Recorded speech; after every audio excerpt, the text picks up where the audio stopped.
महाराष्ट्र की राजधानी मुंबई को सपनों का शहर भी कहते हैं, जहां सैर सपाटे के लिए कई शानदार पर्यटन स्थल मौजूद हैं। बीच से लेकर बॉलीवुड तक, म्यूजियम और नेचर पार्क से लेकर धार्मिक स्थलों तक, यहां हर किसी के लिए कुछ न कुछ जरूर है। इस वीडियो में हम जानेंगे कि मुंबई में घूमने के लिए 10 सबसे अच्छी जगहें कौन सी हैं।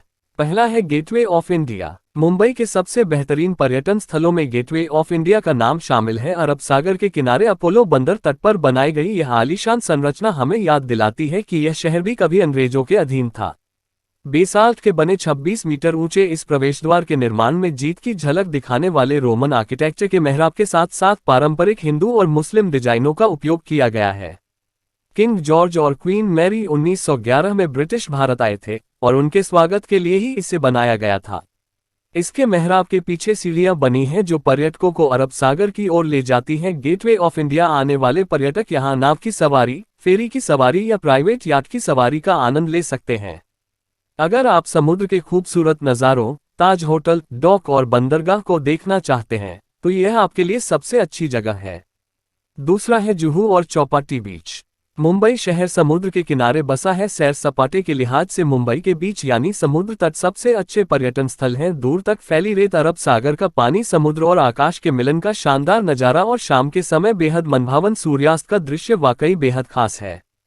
समुद्र के किनारे आराम फरमाने का आनंद शब्दों में बयां नहीं किया जा सकता है और चमचमाते समुद्र का पानी देखने लायक होता है। अवश्य घूमने वाली जगह की सूची में चौपाटी और जुहू बीच सबसे ऊपर है। मरीन ड्राइव के नजदीक स्थित चौपाटी बीच मुंबई के सबसे व्यस्त समुद्र तटों में से एक है और यहां मिलने वाले अलग अलग तरह के स्थानीय व्यंजन बेहद लजीज होते हैं।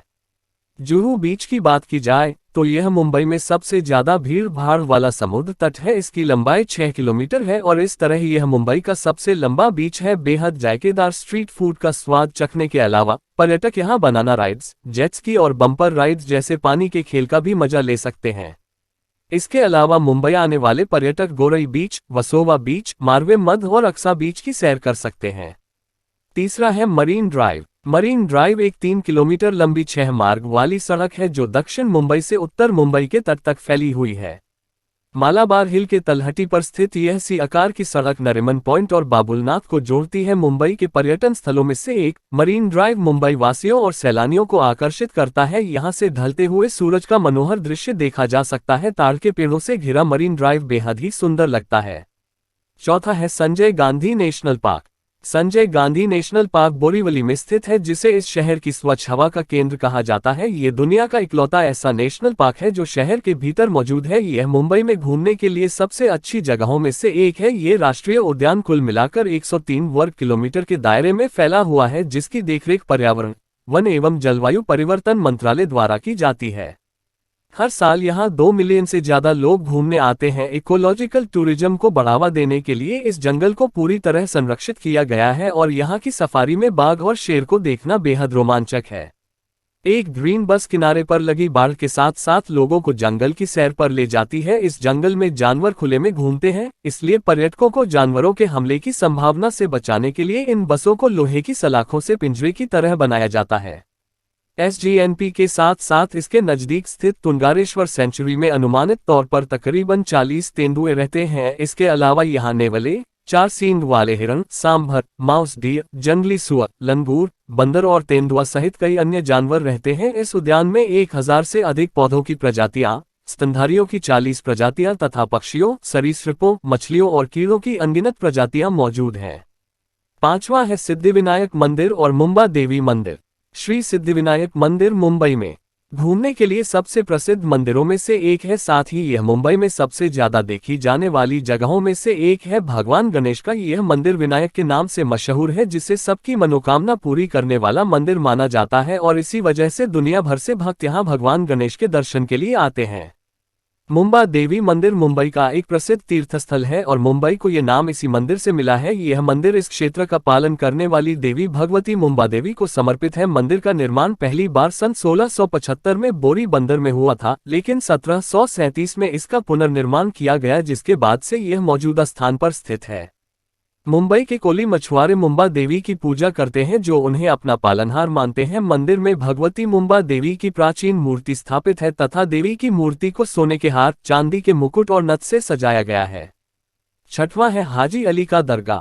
चारों तरफ समुद्र से घिरा हाजी अली दरगाह भी मुंबई का एक जाना माना लैंडमार्क है, जहां सभी धर्मों के लोग घूमने आते हैं। इस मस्जिद का निर्माण 19वीं सदी में हुआ था और इसके भीतर 15वीं सदी के सूफी संत पीर हाजी अली शाह बुखारी का मकबरा बनाया गया है। हाजी अली दरगाह बेहतरीन लोकेशन, खूबसूरत आर्किटेक्चर और अपने धार्मिक महत्व के लिए मशहूर है, जो तट से तकरीबन 500 मीटर दूर एक छोटे से टापू पर बनाया गया है। इस तीर्थ स्थल में संगमरमर से बना एक भव्य मकबरा है, जो इंडो इस्लामिक आर्किटेक्चर का बेजोड़ नमूना है, तथा इसके साथ साथ यहाँ एक मस्जिद, मीनारे और मेहराब के आकार का एक प्रवेश द्वार भी बनाया गया है। इस दरगाह के पीछे बेहद शानदार अरब सागर मौजूद है और इसे बनाने के लिए मकराना संगमरमर मंगवाया गया था, जिसका इस्तेमाल ताजमहल के निर्माण में भी हुआ है। इस दरगाह का लोकेशन वाकई बेजोड़ है और हाई टाइड के दौरान मस्जिद तक जाने वाली सड़क पानी के नीचे चली जाती है, लिहाजा उस दौरान यहां पहुंचना लगभग नामुमकिन हो जाता है। इसलिए सिर्फ लो टाइड के दौरान ही पर्यटक इस मशहूर दरगाह तक पहुंच सकते हैं। सातवां है नेहरू प्लेनेटोरियम। नेहरू प्लेनेटोरियम मुंबई में बच्चों के घूमने फिरने के लिए सबसे अच्छी जगहों में से एक है, जो नेहरू विज्ञान केंद्र का एक हिस्सा है। वर्ष 1977 में मुंबई शहर के वली इलाके में नेहरू प्लेनेटोरियम यानी नेहरू तारामंडल की स्थापना की गई थी, जो देश के अव्वल दर्जे के प्लेनेटोरियम में से एक है। यह विज्ञान एवं अंतरिक्ष केंद्र सचमुच काफी इंटरेक्टिव है और बच्चों को यूनिवर्स के बारे में तरह तरह की जानकारी देता है। इस तरह बच्चों की जानकारी बढ़ती है, साथ ही उनके मन में इन सब चीजों के बारे में और जानने की इच्छा भी जगती है। इस बेलनाकार इमारत के ऊपर बेहद खूबसूरत सफेद गुंबद बनाया गया है, जिसका डिजाइन मशहूर आर्किटेक्ट J.M. कादरी ने तैयार किया था, जो वैज्ञानिक एवं खगोलीय शिक्षा का एक प्रमुख स्थान है। यहाँ अलग अलग तरह की गतिविधियों के जरिए बच्चों को यूनिवर्स ब्रह्मांड के बारे में और अधिक जानने के लिए प्रोत्साहित किया जाता है। यहाँ का सोलर सिस्टम शो पर्यटकों का मन मोह लेता है, जिसमें आप ब्रह्मांड में मौजूद हर एक ग्रह पर अपने वजन का हिसाब लगा सकते हैं और अंतरिक्ष यान के मॉडल भी देख सकते हैं। इस प्लेनेटेरियम में एक 3D IMAX थिएटर भी है, जिसमें 3 डायमेंशनल फॉर्मेट में फिल्में दिखाई जाती हैं, जिनमें चीजें अपने आकार से ज्यादा बड़ी नजर आती हैं। बिना खंभों वाली बेजोड़ गोलाकार संरचना की वजह से यहां आप बिल्कुल स्पष्ट 360 डिग्री व्यू के साथ बिना किसी रुकावट के पूरे आसमान का नजारा देख सकते हैं। चांद तारों में दिलचस्पी रखने वाले लोगों के लिए नेहरू प्लेनेटेरियम में टेलीस्कोप भी मौजूद है। आठवां है वीरमाता जीजाबाई भोसले चिड़ियाघर। मुंबई आने वाले पर्यटकों को अपने बच्चों के साथ भाईखला का चिड़ियाघर जरूर घूमना चाहिए, जिसे वीरमाता जीजाबाई भोसले उद्यान या मुंबई चिड़ियाघर के नाम से जाना जाता है। मुंबई के इस इकलौते चिड़ियाघर की स्थापना 1861 में हुई थी, जो भारत के सबसे पुराने चिड़ियाघरों में से एक है। यहाँ कई तरह के पक्षी और जानवर रहते हैं, जिनमें हाथी, दरियाई घोड़े, नीलगाय, बंगाल के बाघ और तेंदुए, मगरमच्छ तथा अजगर शामिल हैं। हाल ही में सियोल के हम्बोल्ट पेंगुइन को भी यहाँ के जानवरों में शामिल किया गया है, जिन्हें दक्षिण अमेरिका में अपने कुदरती आवास का एहसास कराने के लिए बेहद ठंडे चेम्बर्स में रखा जाता है। चहचहाते पक्षियों की आवाज सुनते हुए हाल ही में बने एवियरी के बीच से गुजरने का अनुभव शानदार है। भाईखला चिड़ियाघर के पानी वाले हिस्से को रानी बाग चिड़ियाघर के नाम से भी जाना जाता है, जिसमें पेलिकन, फ्लेमिंग, सफेद कौवे, क्रेन, हिरन और स्टॉक की कुछ प्रजातियां रहती हैं। इसके परिसर में लगभग 50 एकड़ के क्षेत्र में पहले एक सुंदर बॉटनिकल गार्डन के साथ साथ एक म्यूजियम भी है। बॉटनिकल गार्डन में 3000 से अधिक पेड़, जड़ी बूटियां और फूलों के पौधे हैं। डॉक्टर भावदाजी लाड म्यूजियम में मुंबई की कई प्राचीन कलाकृतियां, मूर्तियां और ऐतिहासिक तस्वीरें हैं, जिनमें काला घोड़ा की मूर्ति तथा एलिफेंटा द्वीप की गुफाओं की पत्थर से तराशी गई हाथी की मूर्ति शामिल है।